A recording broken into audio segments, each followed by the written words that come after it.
Yeah, we can celebrate. finally stressful, but we did it. Chance to breathe a little bit after 45 minutes of stress and 45 minutes of fun. Right. We're going to get into the top review here in a minute. Till then, welcome to the Snobby Boys.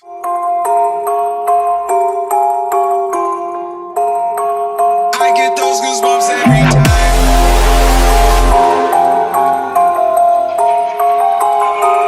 I need the hype. Throw that to the side.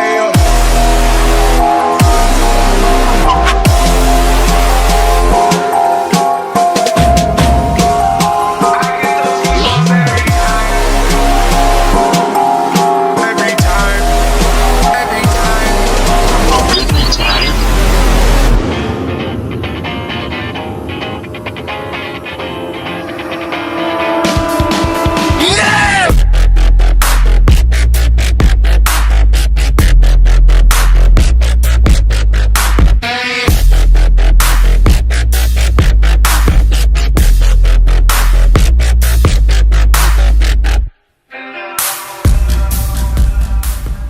All right, everybody, welcome to the Snobby Boy Podcast. I'm your host, Colby. That's my friend over there, Evan from Cityzens Fancast. He's filling in for Joe while he's down enjoying sunny Florida. Dude, before we get into this, make sure everybody hits the like, subscribe, make sure they hit the notification bell to make sure they know when we're coming on. Make sure you hit the all one. Don't hit just the whatever one. Make sure you hit all so you know when we're coming on 30 minutes at a time and when we're on.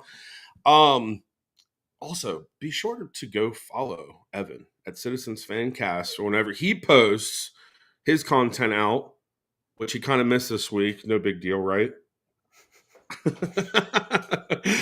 He was having fun on here. It's okay. Dropped the ball a little bit on my own podcast. So if you listen to both and you were looking forward to hearing me, sorry. I guess you'll just have to deal with me here. Right. Oh, so tonight we're gonna wrap out on the away evening at Tottenham. We'll also be filling you guys in on a few city updates and then broing out just a little bit before I let Evan go from his duties here with us. Let's start off with Pep's presser before the match. He left a lot. He left little to hold hope on. He had no defining words on Haaland's health at that point. Even seeing, I mean, he had trained, but he wasn't sure that he'd even fare for today. We lucked the fuck out. His services proved needed. One thing that I wanted to address right now, and we're going to talk about it a little bit later in the episode, is the comment section was going ape shit over the fact that we haven't heard anything about Echeverri. We're now creeping into March, and reports is that Fabrizio said he would be getting into the lineup straight away. We soon came to find out that it wasn't going to be today. So let's think about like what's this timetable on this guy. I mean, we heard February. We know that he had CONMEBOL duty with Argentina for the U20s. What are your thoughts on when we're going to see the elusive Echeverri?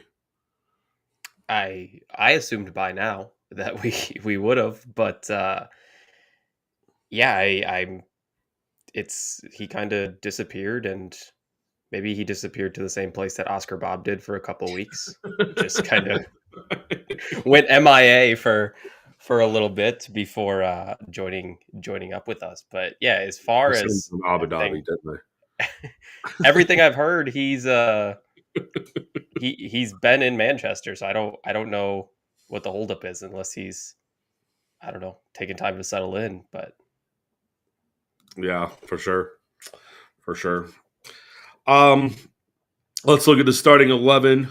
We had Eddie between the posts, Nunes at right back, Kushinov, Diaz, Gvardiol.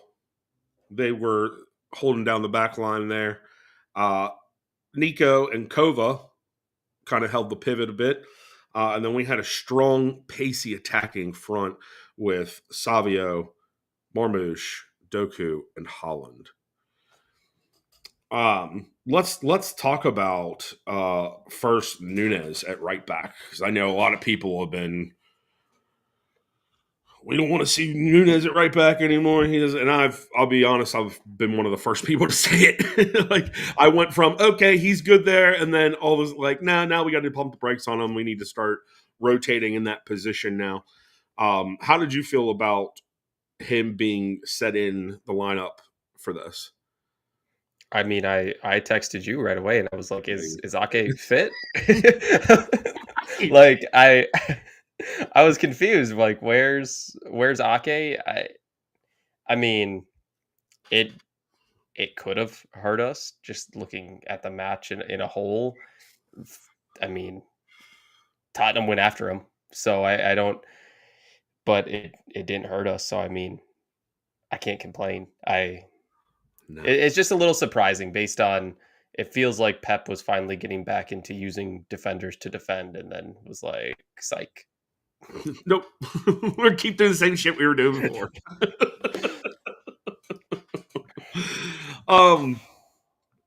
Kova and Gunda in that holding role. I really thought that was crucial, not only for Gonzo, but to look to the future, if you will. This is something that we may come to see next season, where we see Nico and Rodri at some point paired up against each other. I'm sure it's going to be a lot more of them rotating, especially if we are staying in as many competitions as we anticipate next season. What were your thoughts on them holding the pivot? I anytime at least Nico's name is on the list, I'm pretty much okay with what we're doing in the midfield. In all honesty, it's just he just brings an extra security that I don't feel like we had since Rodri went down. So I would, based on current form, I would have probably picked other names over Kovacic, but it works, and it takes some pressure off Kovacic not having to just be that defensive anchor in our midfield the entire time. Mm-hmm. Yeah, it's pivotal to have that, because suffice it to say, we're not exactly stout on defense. On paper, we look that way, but we need his services, and I'm so glad that he's a part of the squad now. He really does make the big difference. In my opinion, we fielded the best three defenders we have in the squad in this one. That being Kushinov, Diaz, and Vardiol.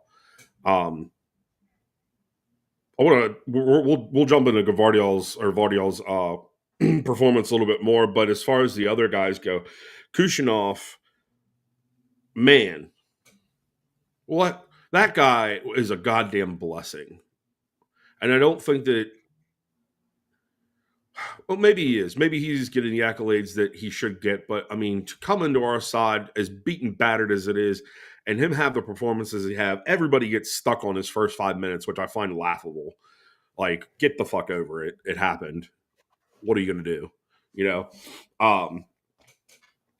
But yeah, he brings so much quality to this squad, especially in our defense, which we really needed.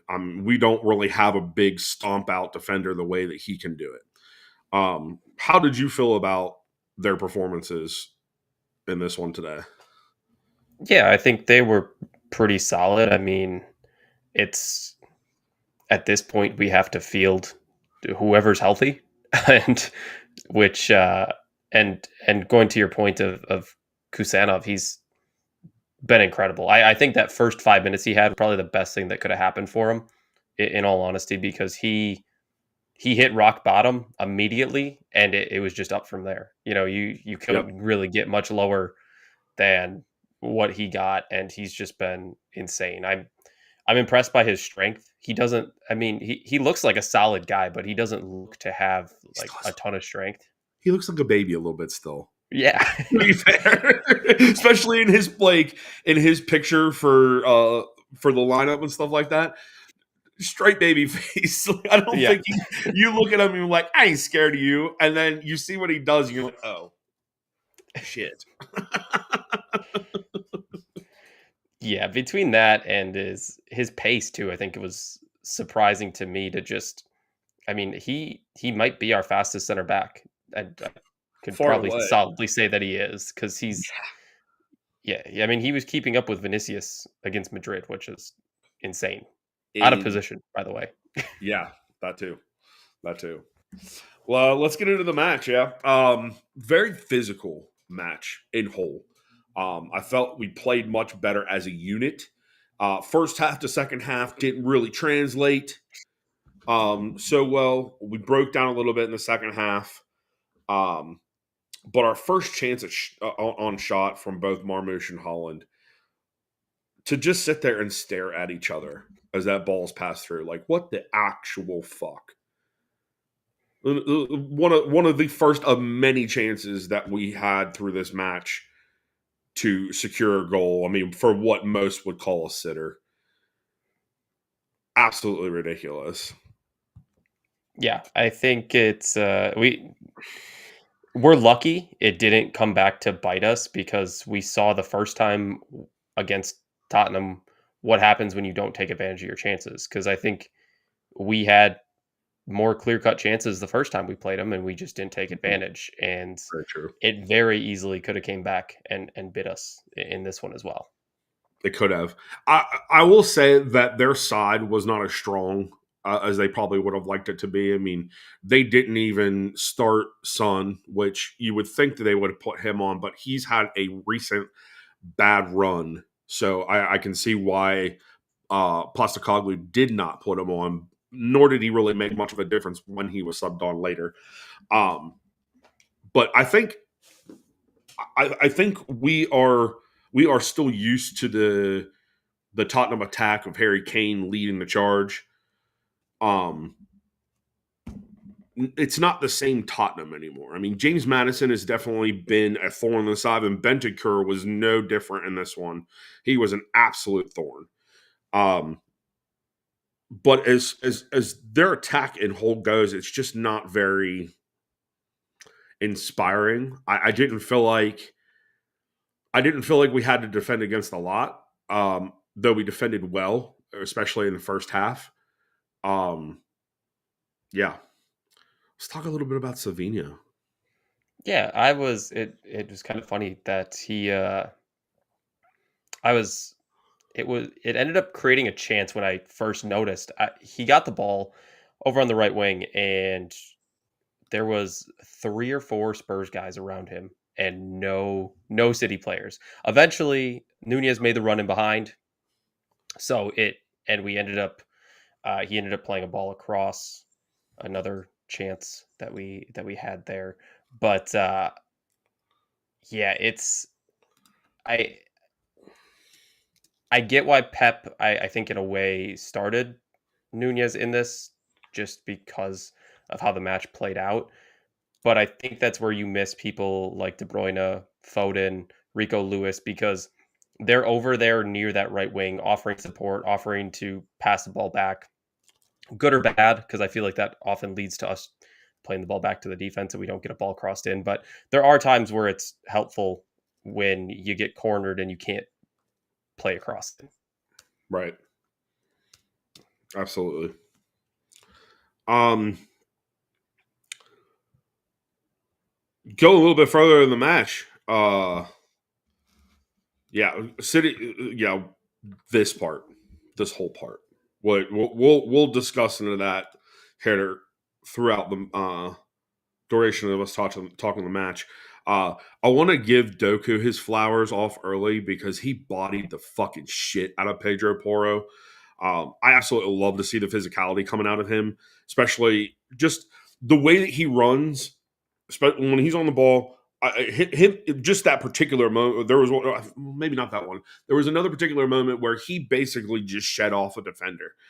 It was bar none some of the best ball I've seen him play for us. he actually had to redeem himself off a pass. He redeemed himself right after a little boo-boo of him not finishing that one goal and passing it to God, and then that was the assist to Haaland. That felt really good. It really felt good to get in early. Yeah, definitely. I think Doku thrives more with Holland in there. It gives him someone to pick out. He didn't really have that on Sunday. He didn't really have a target player to aim for and put those low crosses in. He's still got to work on him a little bit to make sure he can actually find someone with Mm-hmm. him. But for the most part, I think it was good for him. And like you said, with the physicality, I mean, that that's all that's all in his legs to be able to stay low and be able to just shoulder guys off and be able to keep his balance. I think this was probably one of his best matches as far as just all around and being able to. It felt like his head was on a swivel at all times. Mm-hmm. When he was bodying those guys off, you instantly saw his head come up and look to, should I take on whoever's in front of me or should I make a Yes. pass? Yes. Dude, and that's something that me and Joe have been talking about as of late too, is the fact that most of our players for the majority of this season, their heads have not been on a swivel. You can see most games where their heads don't even come up off the ball. And that goes to show tired minds, not looking and scanning around, marking men, doing the things that need to be done in order to take possession and hold it and hopefully create chances. It's yeah. Sorry, lost my train of thought there. Let's talk about some of these sitters, though. Yeah. Yeah, we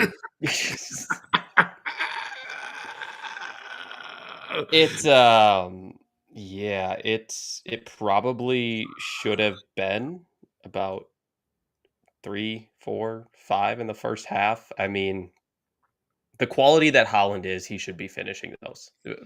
Plain and simple. So, some of those chances that he had. Especially when you're Um, 7, 8 yards off the fucking goal, man. yeah, and it's shooting quicker, it's everything, and again, so lucky that it didn't come back to bite us, but, I mean, we can't I mean, if that's a Harry Kane Tottenham side, we lose.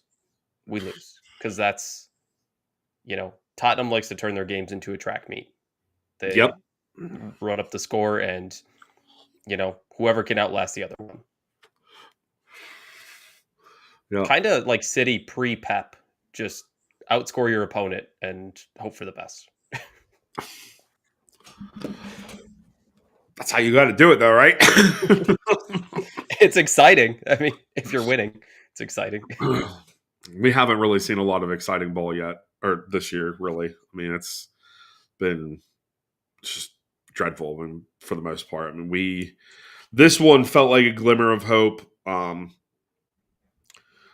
Yes, first half was not, or excuse me, second half was not up to par from the first. We certainly broke down, and I've said this in past podcasts, past episodes about us running on not a full tank of gas. When we show up to the match, I feel like most of the time we only have about a half a tank in us. Maybe there was a little bit more in there today. I think the boys were a lot more riled up to get this win, knowing what's at stake. I mean, because at that very point in time, before the goal happened, we were sitting in fifth place, cruising the fucking Europa train. I don't really think that's where the boys want to be going into next season. So them pushing themselves today and making the efforts that they did, albeit some of them were not fruitful, a lot of them were not fruitful. I'm not going to say some of them, a lot of them were not fruitful. I'm still happy with how everything went down.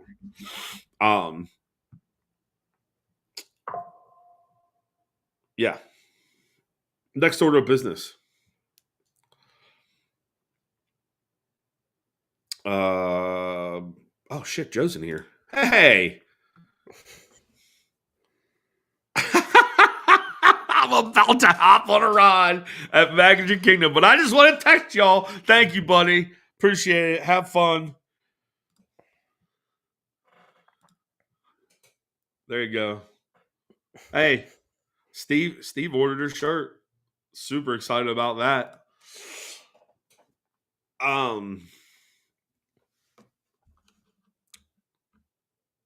Ev. What's up? Spurs? Spurs, yeah. They I think this kind of goes back to the first goal and kind of what I was saying before, where they turned their matches into a track meet. They kept their midfield kind of up the field. It creates space for us. So you kind of it's I think a system the way we were able to play today that Savinho was able to kind of thrive in. He can take advantage of that space in the midfield, cut inside and kind of change the direction of attack, which is I mean really what you want when you are attacking, be able to change the direction, attack from a different area. And that's essentially what created the first goal as well. Just being able to kind of weave his way into the midfield, find a pass out to Doku. And, it leaves the defense a little lopsided as you're attacking down one side and are able to kind of come across and change direction there. Yeah. Let's dive into Nico's performance a little bit more. Considering how new he is, what he's done for this club so far, and his appearances, I feel like this should be for the entire fan base, if they don't have it already, a big, big opening of trust. It was. Sorry. Fucking Wobby's in here again with his fucking stupid Frito, whatever, Freddo. Oh man, here we go. Yeah.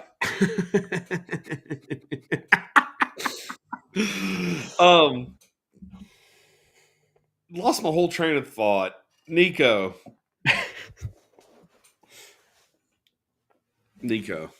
Yeah, but people should feel a lot more trustworthy of the chocolate bar. I love you, Steve Black. Sorry, this is getting derailed. we were on a good pace there. This should give a lot of people a feeling of trust in him and what he did today. Now, at least for me, there were points where he was playing well forward that scared the absolute piss out of me, especially with how we have been so susceptible to the counterattack this season. Him being out of place is at times very scary. Now, we were lucky that we had Kova back there today. If it was him playing the sole role, that would have been scary. Yeah, my favorite thing about Nico, just in general, from what I've seen from him, is like his grit. He gets in there, he throws his body around. He's not afraid to basically be a shit starter and just kind of, right, get things going. I mean, we saw that against Madrid. I think that one was a little personal for him, but he's done it every match. So and this kind of physical match, back and forth suits him well that we had today. It does. Very much so.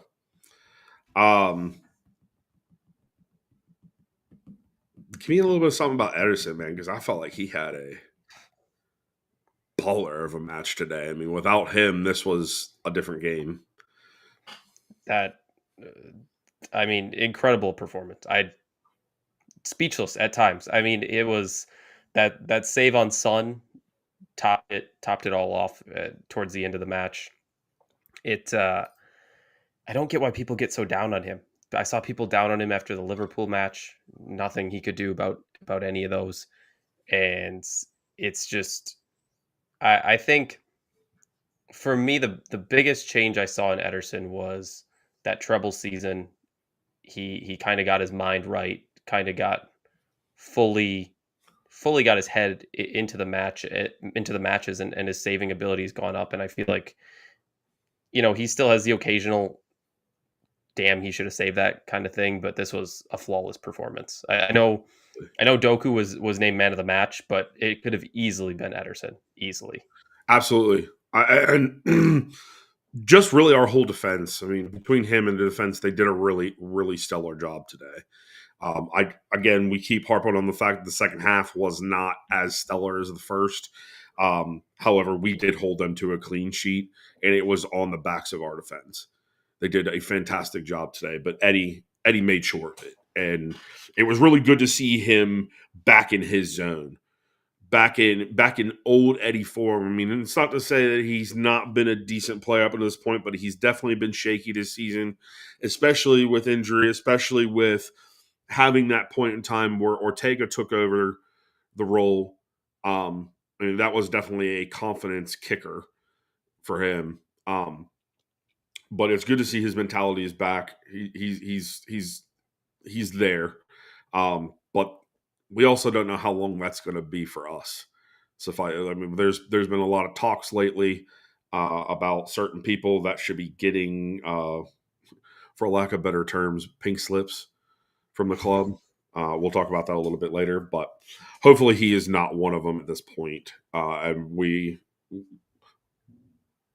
maybe City does a little bit more digging as to who our next goalkeeper will be.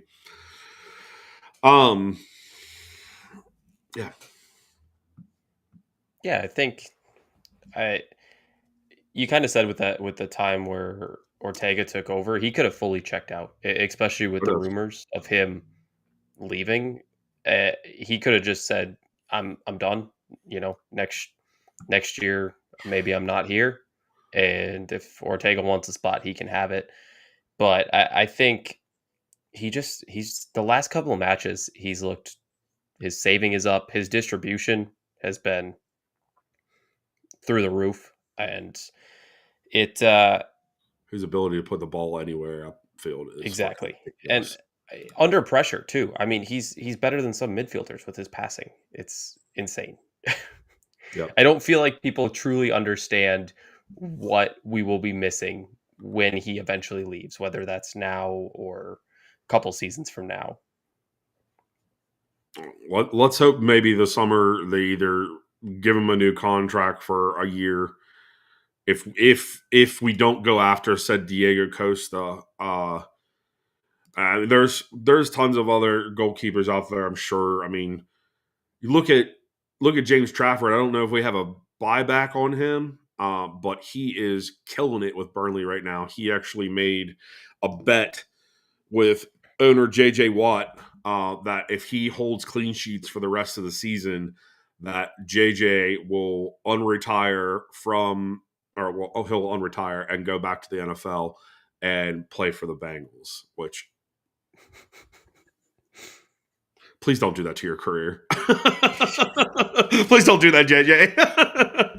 But would be if James Trafford is progressing that way. I mean, I wouldn't mind having eyes back on him, especially if he was one of ours.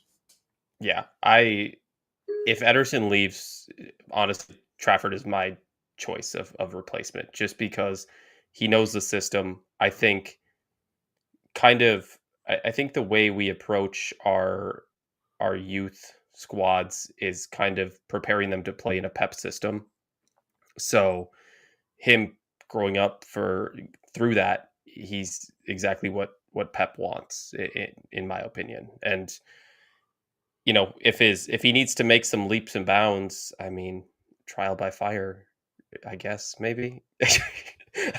He's young. I mean, you throw him out there and maybe he makes some mistakes a season or two, but we might get another 10 plus years out of him. So I think if you can get that out of a keeper, which I don't feel like you always can, I think it'd be worth the risk.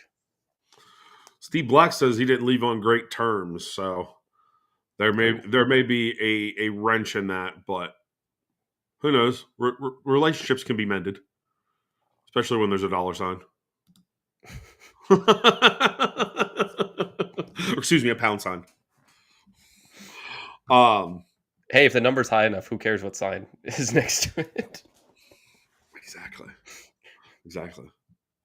Putting a smile on his face is all that we're trying to do, right? Pound sign. What? For some, it's the hashtag. We used to know them as the hashtag. Apparently, it has another name. I don't know. Honestly, you probably would know better than we do. Let's see.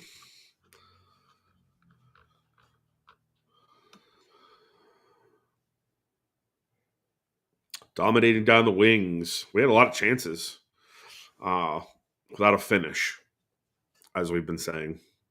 Not fun. Not fun at all. Let's talk about Nunes a little bit.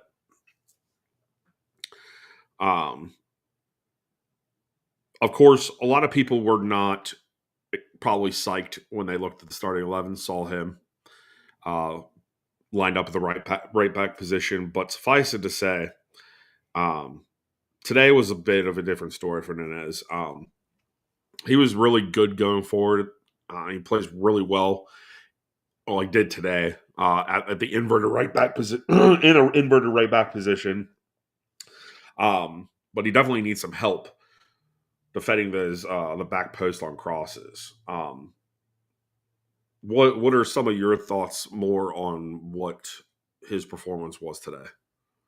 Yeah, I think you saw Spurs just, I mean, in the second half, they were hounding him down his side almost every single time. And just, for the most part, in his one-on-one challenges, I think he stands up pretty well against, in a one-on-one situation like that. It does worry me with those crosses. It killed us against PSG. He loses his marker. I try not to fault him just because he's not an out and out defender and isn't used to being that last guy. But I think overall, I mean, it was a good performance.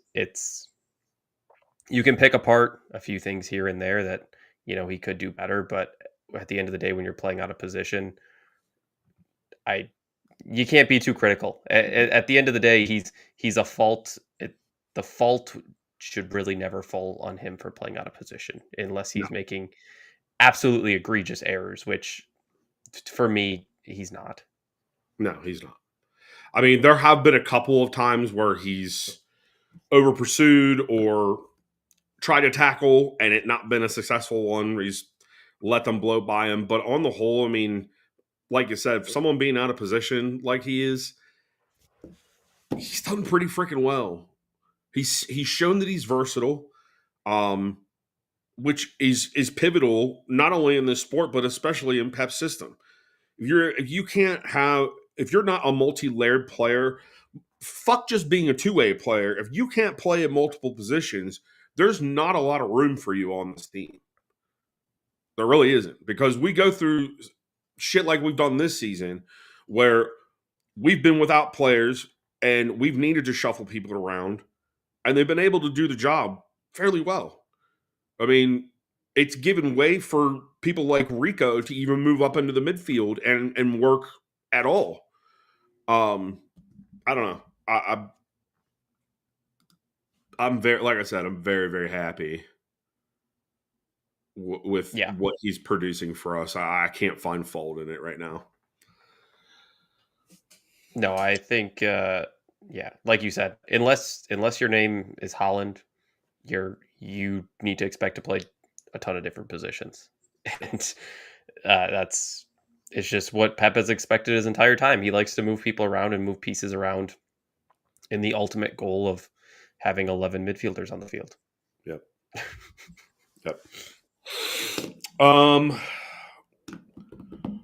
Some of the substitutions that happened, Phil on for Marmouche. That was probably the better of the two first.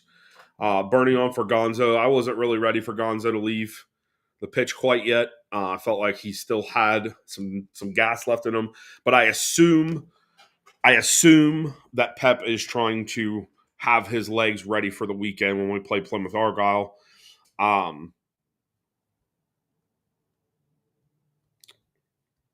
what I want to discuss this part. Marmouche and Holland's offset of communication. It did, especially that first one. Like, I'm still not over it. What's it going to take for them two to get on page, especially if they're both playing essentially two forwards? I mean, that's all we've really been seeing out of them when they're both on. They're both trying to break the line together, and they're not really talking about it. So, what do you think is what's it going to take for them to get on the same page? I'd say communication is key, and as Obviously, in anything you do. Uh, I think it's going to take a little time, a little more chemistry building, and getting used to playing with each other. I think you know Marmouche plays in a different way than Alvarez did, in the way that I think he likes to get a little more forward, and you right? find Holland not always being the top guy, the furthest up the field. Once they can figure out how to make it click, I think they're going to be an unstoppable duo. But Yes, until then, I think we're kind of seeing if one of them's on, one of them's off. If Marmouche is on, Holland's having an off day. Holland had a pretty good day today. Marmouche didn't do a ton. well, and Holland didn't even get as much service as he probably could have. I mean, Right. yeah, I think with them both having played Bundesliga ball, there should be a good rapport between the both of them. They both obviously know how to speak German to an extent. Maybe use that. Maybe that be your little thing together. You know what I mean? Especially if you're playing forward together, use that. Throw your competition off somehow, some way. I know, particularly just my brother being a Chelsea fan, to be different, Chelsea's defense used to speak French to try to be different because a lot of them either, played in France or were French. So Right. it's little things like that could give you a small advantage. Exactly. Exactly. Let's get into Savino's performance. Wasn't a terrible one. Uh, first little bout that he had, it was Savino to Nunes, Nunes to Holland. It was a good look, but obviously Holland had to finish there and didn't do a great job. He, as you said, he needs a bit more urgency when in shooting position.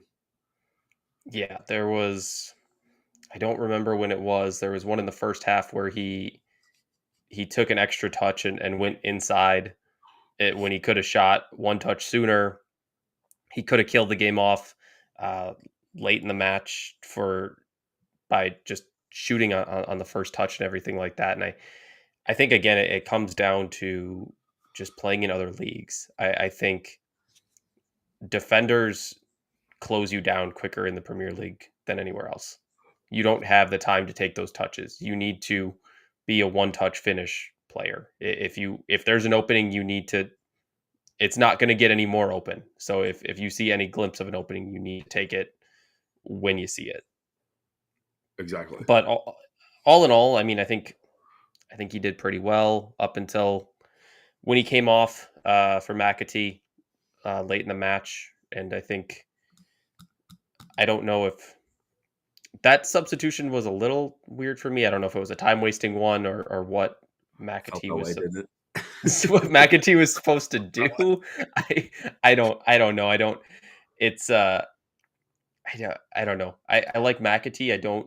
I hope he stays with us. I think he's got a role, but I feel like the roles in the midfield.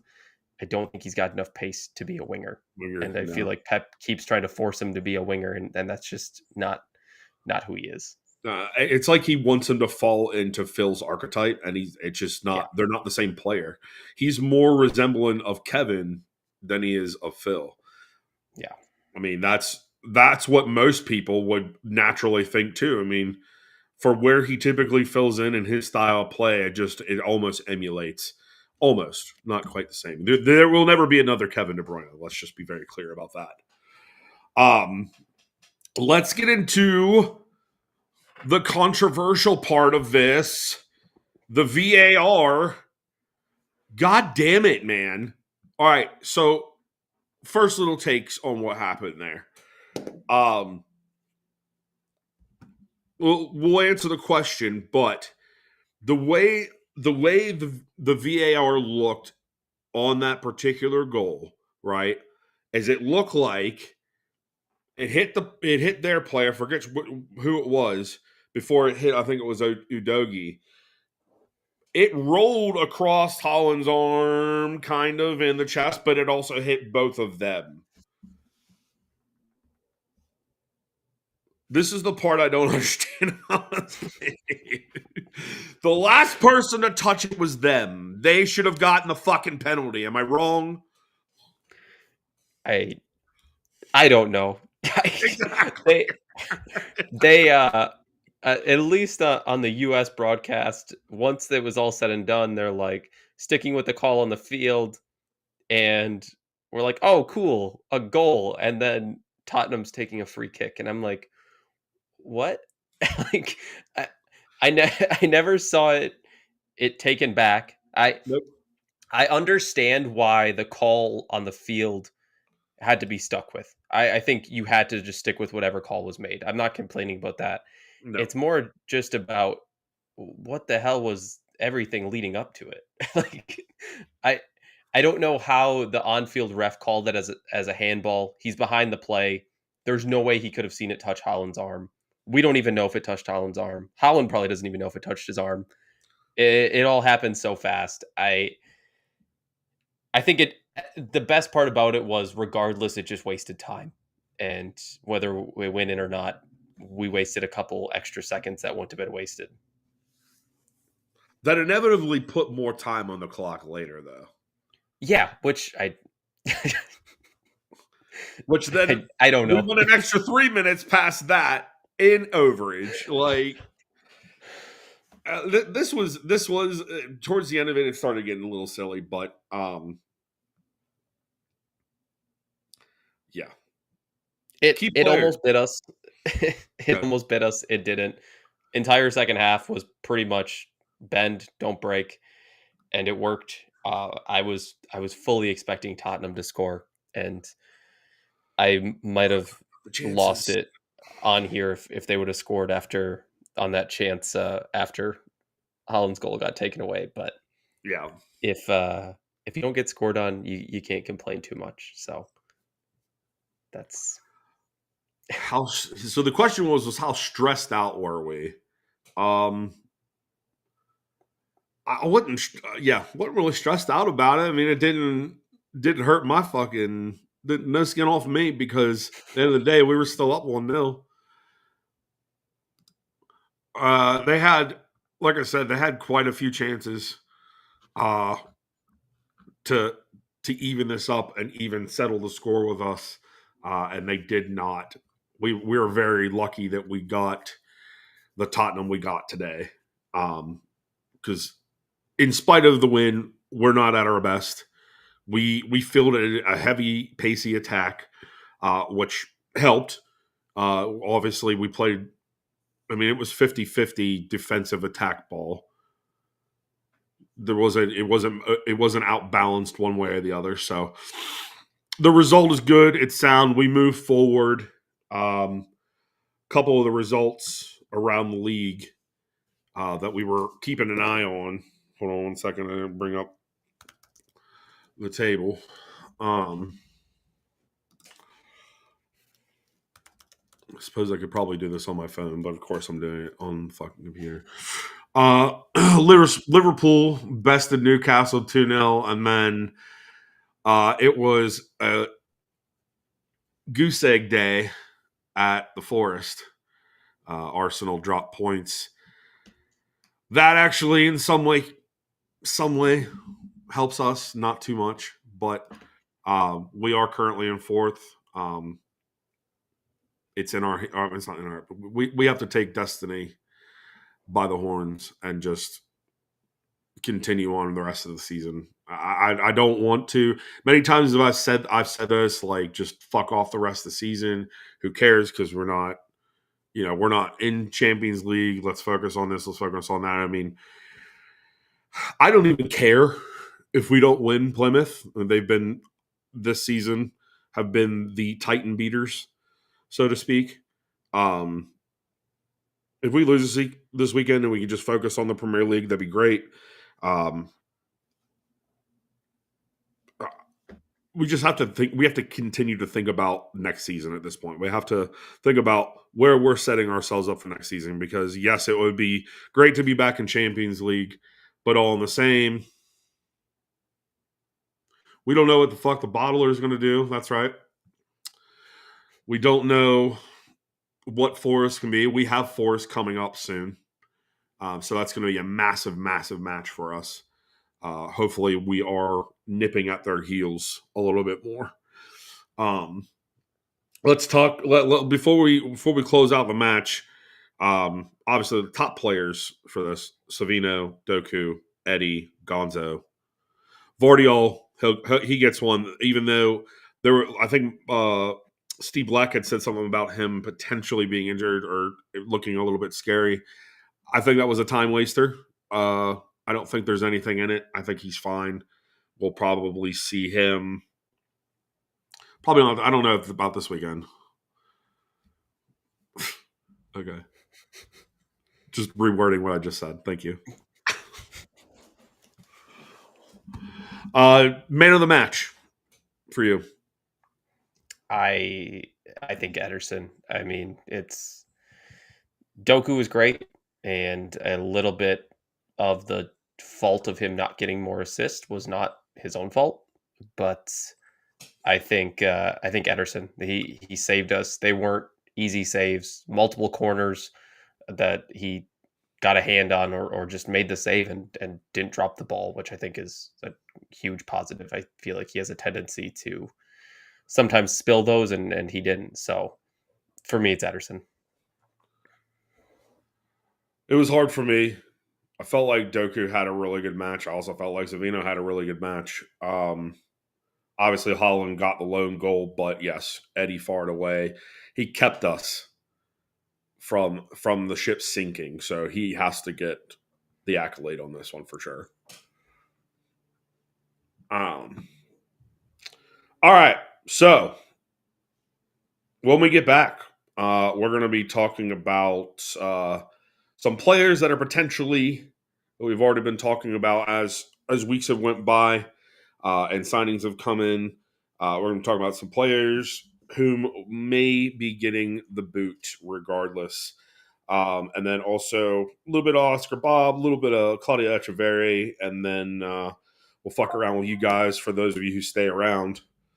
Until then, we'll be right back.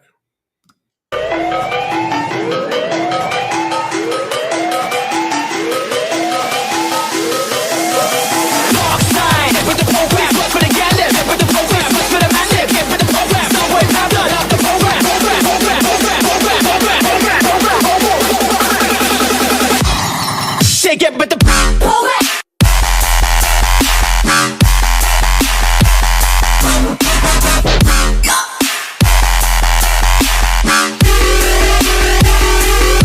Done turn up the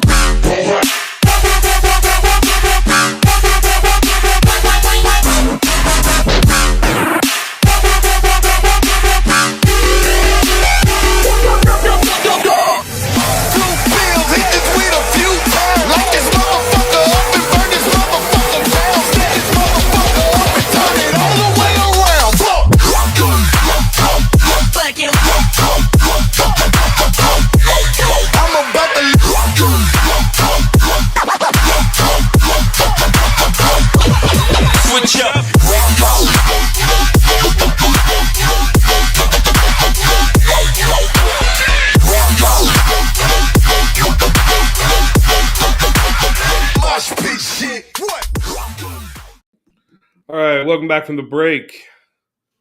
I saw somebody said they liked that Arsenal or that I read Arsenal and then said it. I saw somebody said they like that shirt. You can go pick it up there. Even though I don't think you're actually a supporter. You're just a. If he wants mine, he can go to the City team shop and pick one of these up. Get that one too. Maybe we'll convert somebody. Let's get into news, shall we? According to Sasha Tavolieri, City, whoever the fuck that is, City have informed Jack Grealish, Kevin De Bruyne, Bernardo Silva, John Stones, Mateo Kovacic, Ilkay Gundogan, and Ederson to find a move at the start of the summer transfer window. How is this going to affect the chemistry in the locker room for the rest of the season if it proves to be true? I mean, we've already kind of mentioned with Ederson that he's seemed to bounce back. I think you almost have to take it player by player. De Bruyne, I think we've all known this has been coming for a while, but I think some of the other ones are surprising. I think we have enough leadership in the locker room to not let it drop us any more than it has. I'd like to say at least, but you never know. I mean, these guys are professionals. I'd expect them to act as professionals, but I don't know. The way it's worded just kind of doesn't seem City-esque, which is why I feel like it's a little untrue. Yeah. According to Steve, City came out and said it was not true and decided nothing yet. This is purely rhetoric. And the reason why I even put it in here tonight is because it's not just one player. Well, it's not just all the players. It's these certain players that have been singled out by our fan base. One of them, for me, like Jack Grealish. Yes, he's not been featured really at all this season. There's a story behind that. We don't know it. And I don't really necessarily think that shoving an 100 million pound player out the door is the right message to send. There's a disconnect somewhere, and we need to find it. Now, it could be things with his home life. Could be the fact that he just recently had a child. That's fuck. If anybody knows that better, it's that guy right there. He currently has a newborn. It's not an easy process, and it's going to take a lot out of you. I don't give a fuck that you're a professional footballer. Life is life. So yeah, that's one that I wish people would kind of get off his ass. There's variables that you don't know, and people just like to easily axe people for no fucking reason whatsoever. And it's for me at least, it looks prospectively like it's your own personal distaste for said person, rather than them as a player. Because suffice it to say, he's been a good player for us when he's been in the fold. Yeah. Anyone who follows me on Twitter, and I'm not very active on there anymore because of, actually, for a lot of reasons, but it's mostly just everyone just turning on our players, and Grealish in particular. I mean, you said about it's your hate for a certain player. In our last FA Cup match, he was the best one on the field, and everyone was still shitting on him. And they're like, well, look at the opponent. Well, there's 10 other guys that could step up as well. You still have to, someone's got to win you the match at some point, regardless of the opponent. But there's too much jumping on get rid of every single player. And if you looked at, I don't know if you personally went and looked at the comments under the City Extra post. I tried very hard not to. I think I saw sell every player on our squad except for Savinho and Rodri and Oscar Bobb and our new signings. So essentially, unless you were injured or signed in the last month, or your name is Savinho, apparently you should be sold. I'd love to know who that is. How can you sit there and talk shit on KDB? How? He has done more for this club in his tenure with us than a lot of players have done. He is sitting on the. I would think he's sitting on the Mount Rushmore of this club right now. You might have to expand it by 4, but he's definitely one of those faces, for me at least, that is synonymous with City and winning. Forget that he played for Chelsea. Forget that he played for Wolfsburg. He spent most of his time here with us, and he's been a difference maker, even when he was shat on by the media that he wasn't. Yeah. So at any point in his career, whether it's now or any point beforehand, to give any kind of rash to KDB is, sorry to say, but a little bit baseless and full of emotion and not rationality. Yeah. Everything he's done for us, I mean, an easy comparison is like you didn't see, at least to my knowledge, you didn't see in his later years Barcelona turning on Iniesta if he wasn't up to form, or you don't see Madrid turning on Luka Modric because he can't play a full 90 minutes anymore. It's these certain guys that just, in my opinion, with everything that they give, how can you have any complaints? And it's not like De Bruyne has even been bad. He still puts in class performances every time he goes out there. He just can't do it for 90 minutes anymore. Yeah, well, that guy's dumb, whoever he may be. There's been this thing lately that I've seen amongst content creators, not just with City, but well outside of it.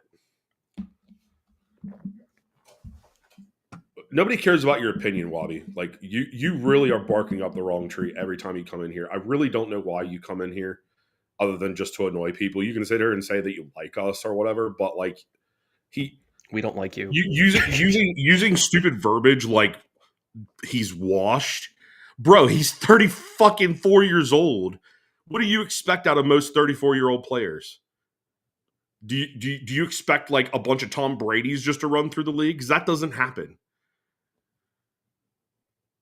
Senseless commenting for just to make themselves feel better. It's ridiculous. Anyways, do you like our content? Because I feel like you just come in here to fucking wreck around, and it's ridiculous.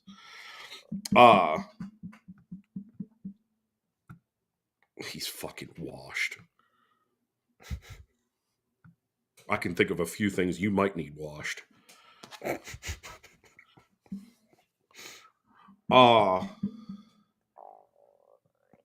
You had brought up the question, though. Do we need to bring in more players to replace departures? Yeah, and I say this list is true, and say these are players that are leaving. I see. Obviously, we brought in a lot of names. I think defensively we're pretty sound, but I think we need a out and out, straight up De Bruyne replacement. We need a world class player to replace him, regardless of whenever he leaves. I'd even say now. I think a lot of people were looking to Phil to be that guy, which he gets a ridiculous amount of hate too, which bothers the hell out of me. But different story for a different time. There's a certain place where in life in general where loyalty and the time that you've been with somebody, obviously that has to come to an end if they're not pushing you forward in life, right? And this is just how it is with a lot of players that get to his age. It's no different in any sport. Yeah, there just comes a time when players are no longer the player they used to be. That's life. Yeah, but I mean, I think we have a decent squad outside of that. I mean, beyond this list, I'd say we need a De Bruyne replacement. I think, I mean, if you look at like for like, we have wingers, for Grealish, Bernardo Silva. I look at McAtee as a guy who could fill that kind of that role, whether it's out on the wing sometimes or in the midfield. I think Stones we've got his replacement, and Kovacic and Gundogan, I think bring Rodri back and Nico, and that's your replacements right there. And we've already spoke on Ederson. So for me, bring in one world class player, and Yep. I think we're pretty much set, and a keeper. Definitely going to need a backup because, I mean, there's at this point, you have to think that Ortega being 30, 31, and he really wants some starting time, he's going to want out. So Yeah. we're going to need a replacement if we don't keep Eddie, possibly two. It's going to be an interesting transfer window for us. Just because, like you said, and I've noticed this too, is that there's a lot of times where people say, "Well, the whole one in one out thing." Like, I'm not on it. I feel like with what we brought in the winter, we've satiated some of the weaknesses that we've had, and they'll only continue to grow from here. There are only a few places where I'm like, a good midfielder would be good. Yeah, thank you, Steve, for. I just wasn't going to pay attention to it.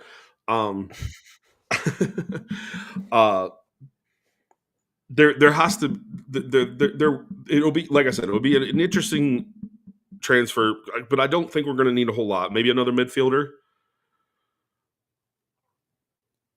just for rotation. But I mean, really, we should be focusing on getting an out and out right back. Yeah. A lot of people have been like, "Oh, we need an out and out left back." I'm sorry, but Bardiol is going to be stuck there for a minute until we need him and his pace slows down to be more central. And what he provides on the wing, I really don't want to lose that. But a right back is something that we absolutely need. And honestly, if Vardiol's not available, I'm perfectly okay with Ake playing out there as well. I am too. Akanji can do it as well. That is the dumbest fucking thing I've ever seen. You literally don't know what you're talking about. And you're not making your case any better as I read your stupid comments, man. I'm sorry. I don't care if you like our content, but you're actually just being blasphemous at this point. Oh man, I'll sort that out by the next episode. But Oscar Bobb.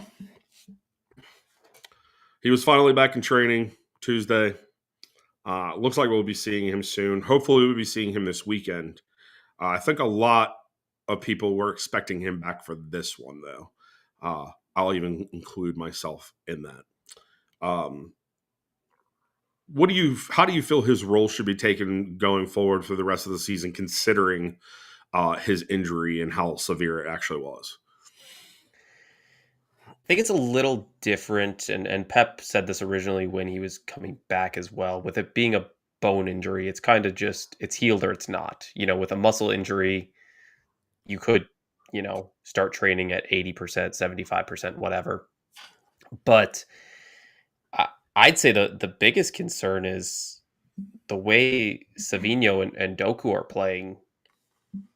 I wouldn't take them out of the lineup.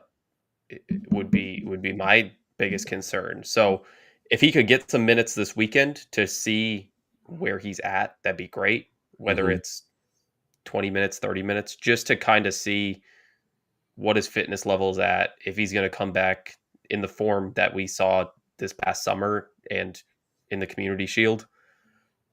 But other than that, I mean, I think if he's going to get the minutes, he's going to have to earn them. At this point, yes. Going into the rest of the season for sure. Next season, though, granted, he's fully healthy. We don't have any injury bugs walking into the beginning of the season. I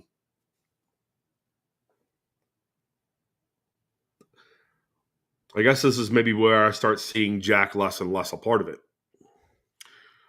Because, like you said, I mean, the only thing that would keep him a part of it is if we did not use Phil on the wing anymore and we kept him more centrally and allowed more of a balanced attack with somebody a little bit slower and Jack on the left, maybe and Savino off the right, and then switch it up. have Doku to the left, Bob to the right.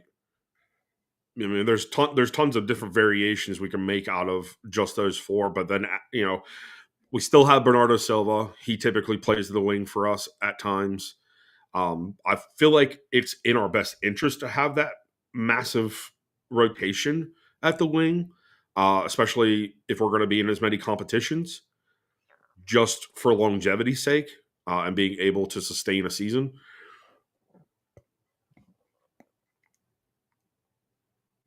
Do you think that we'll see less of Bob than what we thought we were going to see this season going into next season? I think we'll see him if Pep truly wants to just focus on trying to make top four. I think we'll see Bob be more of a rotation player in late in games, kind of the way McAtee's been used right now. I think we'll see that unless someone picks up an injury. If Savinho or Doku would happen to get injured, I wouldn't hate to see Bob given the start just to see what if he can return to that form. I mean, he was in good form for a reason. I don't think it's just going to disappear. But I mean, when he hasn't touched a ball in months, quote unquote, obviously he's training and stuff, but hasn't been in those game situations for months. Who knows how he's going to come back? Yeah. We don't know. It's all speculation, isn't it? Last little bit of news is Claudio Echeverri was said to be heading to the first team straight away, according to Fabrizio, and we did not see him in training or on the lineup. So when will we see this elusive Echeverri, we said in the beginning? Maybe the answer to all this is he plays the Club World Cup, and maybe that's where we see him, and maybe that's where we see Oscar Bobb, and we just let the young guys give it a run and let some of the older ones rest, and don't play Rodri for the long time. Please don't play Rodri. I don't want to see him in anything touching a ball outside of training until August. Yeah, no. Yeah. I keep him under wraps as long as we possibly can. I know he's going to be chomping at the bit to get on, but I really, and I've said this over and over again, I really don't want us to take Club World Cup seriously. I want us to back out of it gracefully and just come home, get shit in order. We need to get the house in order. Until we do that, we have to. We have to not put our expectations up so high on the club until they've gotten everything in place. It's going to take, now that we've had this influx, yes, they're getting their time right now of getting used to the club, but typically the way that it's been is each and every single player has had a year to get used to Pep's system. These guys won't even have had 4 months by the time the season's over. And then they'll have to go into Club World Cup, and then they'll have to come back over to England and get ready for the season. Those are two different styles of ball that you're going to be playing.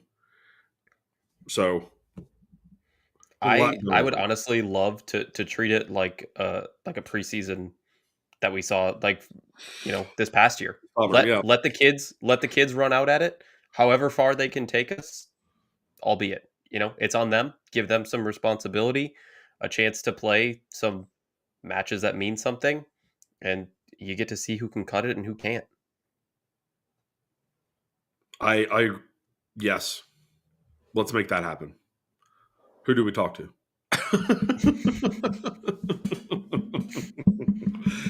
I mean, yeah.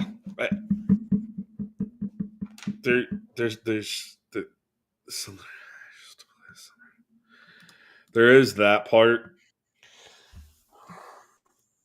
And we have another international break coming up too. And yep, that just reminded me. At the end of March, we'll have an international break. So I hate international break.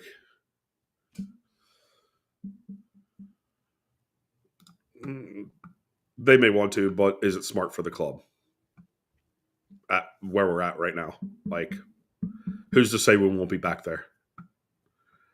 It's just one of those competitions where it's like, yeah, that's great. We get money for it, but where's the prestige in it? Like, that's what I don't get, because I don't see people making a big deal about Club World Cup anywhere.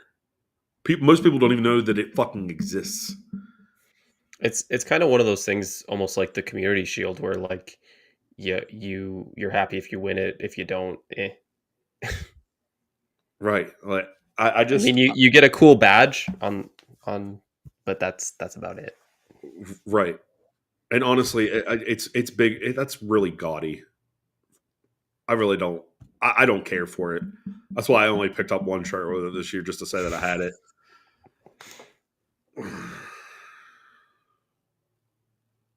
Okay. So yeah, that concludes Up City shit. We are going to move into Bro Talk. Just hang out with you guys here for a few minutes. Chat the shit. Don't really have a lot for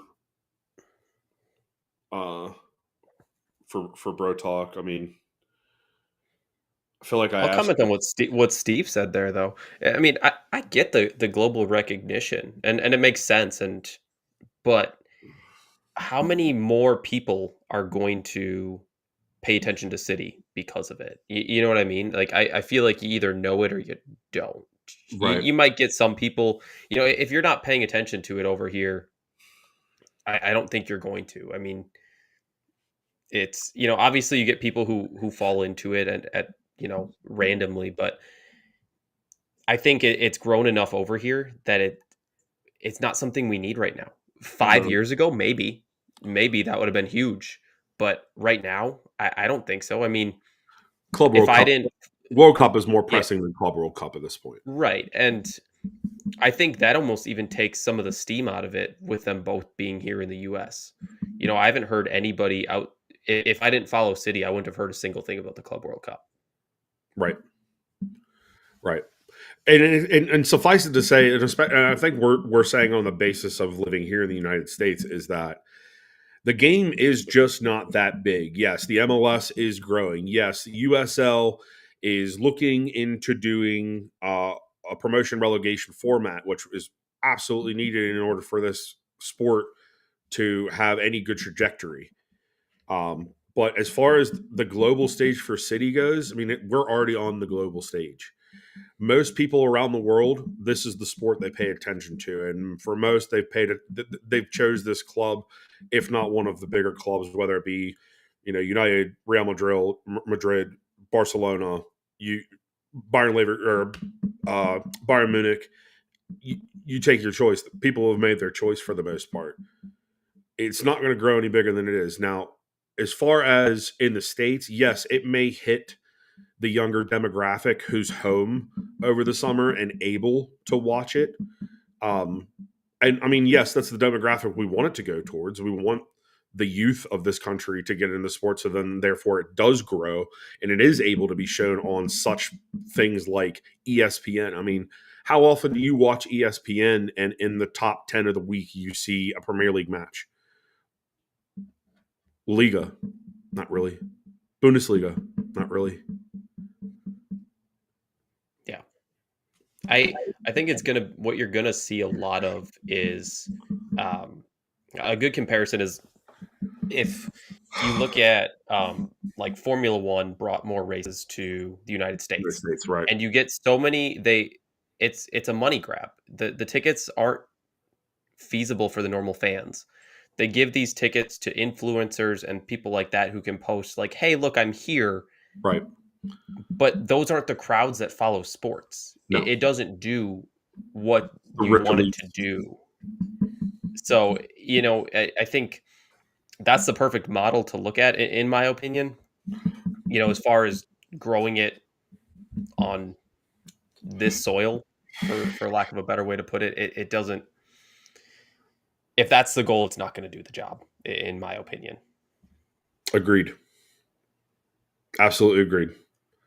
And suffice it to say, for a lot of people, like And I'm sorry, it's our perspective. You know what I mean? Like we can see around the rest of the world, and we also know that the game is not the same here as it is everywhere else. So that's why we're speaking on it the way we are. It's you should learn or see our perspective rather than us trying to see yours, because we've already seen yours. Now see ours. And our perspective is the competition in and of itself realistically is not going to make the club grow any more than it is, especially because the host countries are in North America. And the reason why it's here is because they want to grow the game here more, because they understand that we are literally in last place when it comes to popularity of this game in our country. So it does make a difference. And it is about, I mean, you don't realize how big the North American continent really is and how many people are within it. Could you imagine if everybody got into the sport? You just maximize that by 300 or however many there's billions of people in this country. So it does make a difference.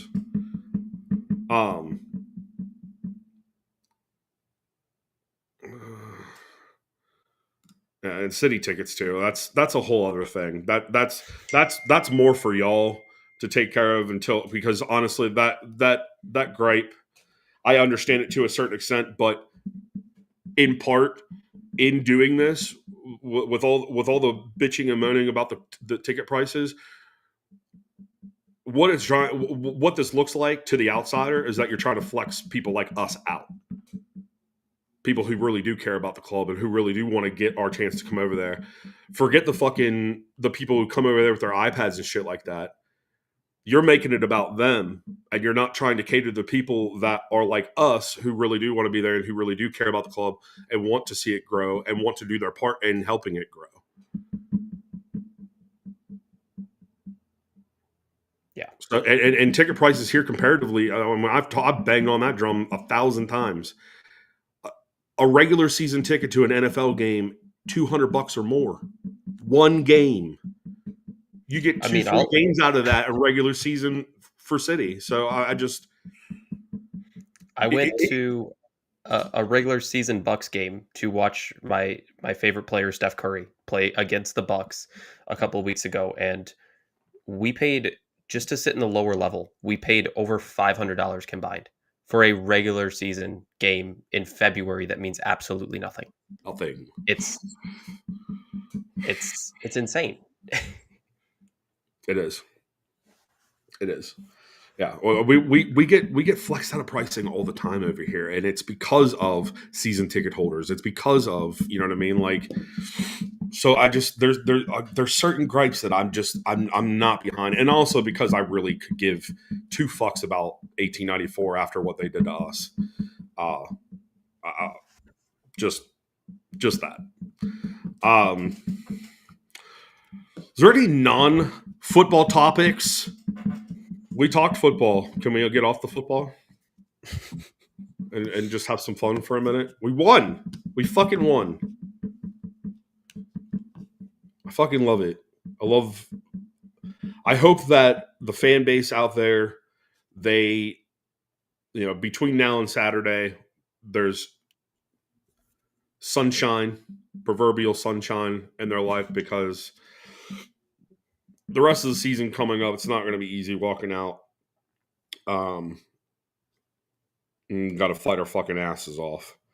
I know it's difficult, especially seeing this long run that we've been on. It's not really coming to a close. It's just going into it's evolving, if you will. I don't know if the Spurs hoodoo is done, man. I don't know. You know, today was a little bit, in spite of the win, it was a little, I don't know, man, dodgy a little bit. I'd have been afraid if we'd have seen 90 minutes of sun and Kulietsky, or however the fuck you say his name, because he seems to go off against us for some reason and then disappear. He fucking vanished in this one. He was a non-factor. But yeah, let's keep winning Spurs away so it doesn't have to be a big deal to win Spurs away. Right? More positive words in football. We are evolving. I hate the word rebuild as the worst fucking word for me. Because when I think rebuild, I think the whole team is getting shipped out and new players are coming in and we're going to be in fucking up shit creek for the next 2 seasons. No. Retool is a good word. Evolve is a good word.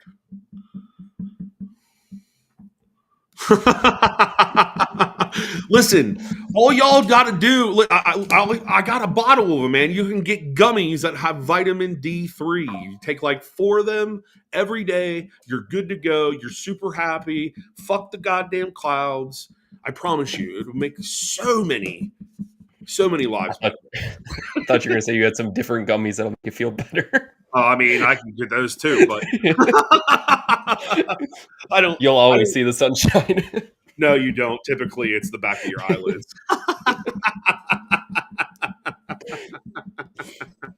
Speaking of which, is a little like insider stuff, and probably has no relation to you and your lifestyle. But Wisconsin is about to pass a bill for legalization. So, are they? Yes. I actually didn't hear about that. I feel like 5 years too late. I mean, 5 to 10.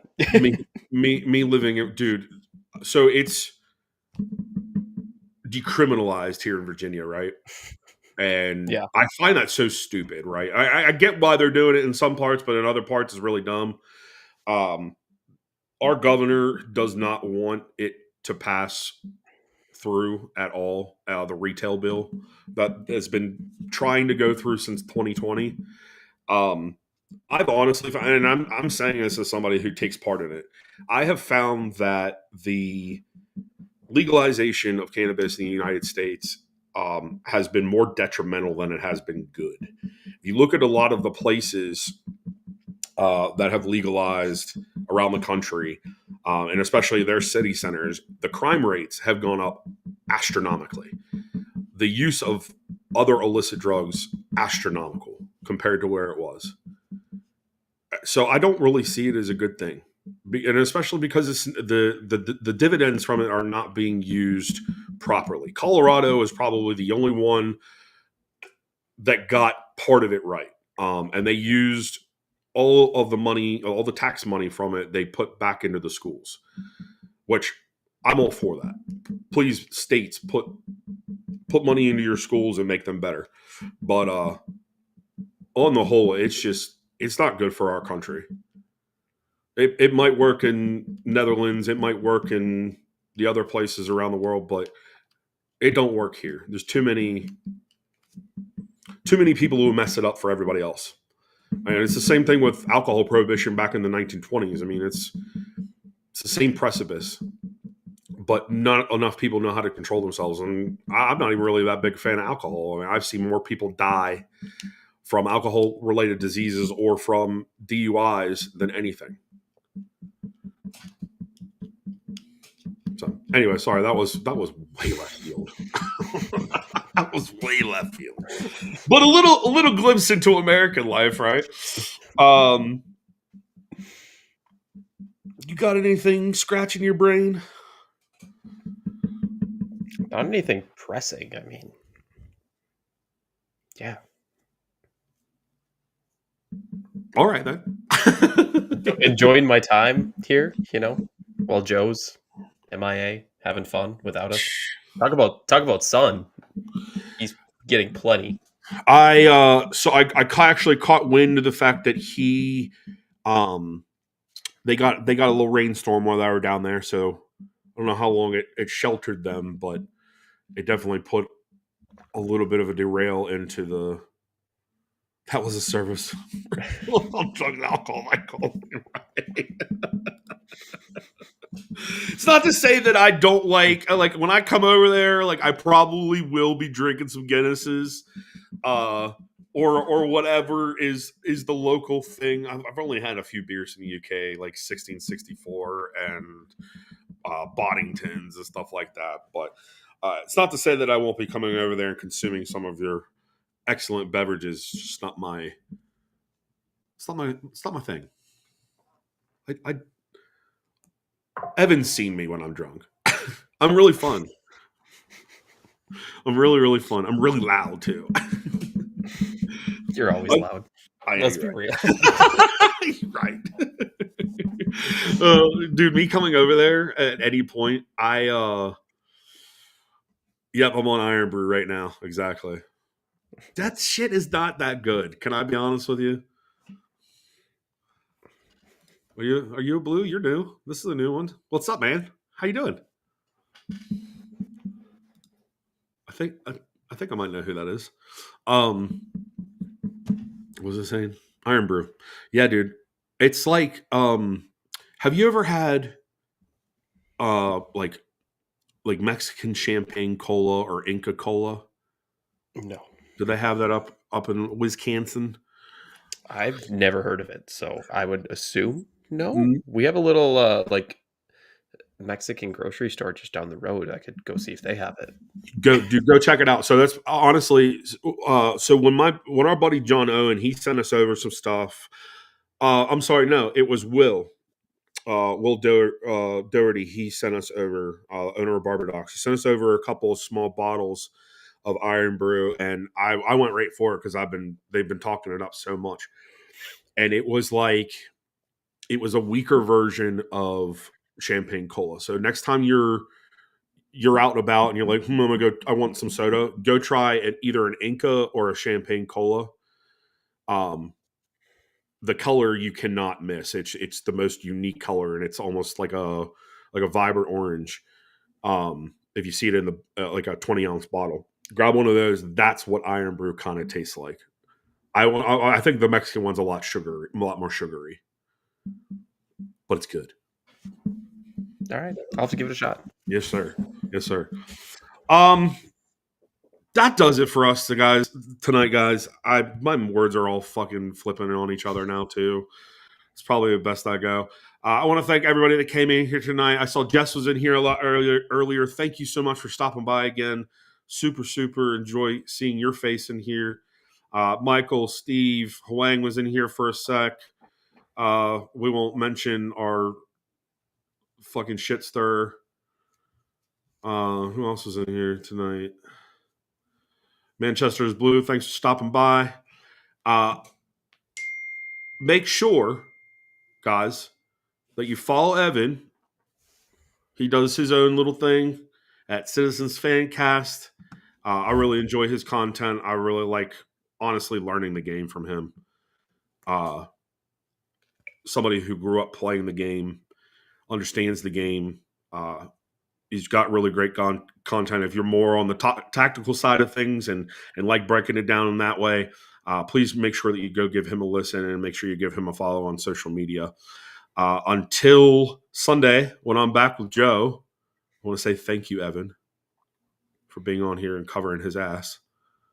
Yeah, I appreciate you giving me the chance to fill in.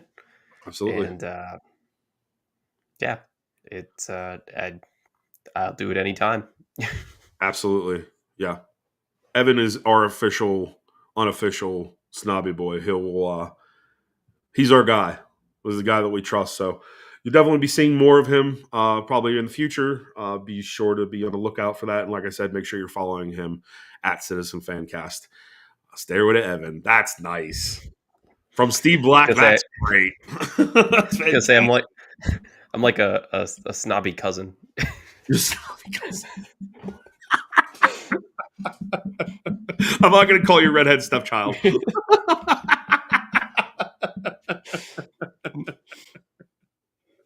All right, guys. Since we got the win, I think I'll leave you guys with this. Or Sunday. Fucking retarded. Sorry.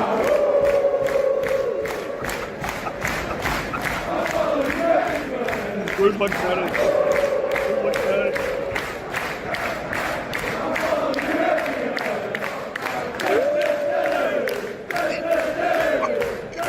Better than a sloppy Sunday, where Clean it. Something's happening to me. Spend all my money on drugs in City.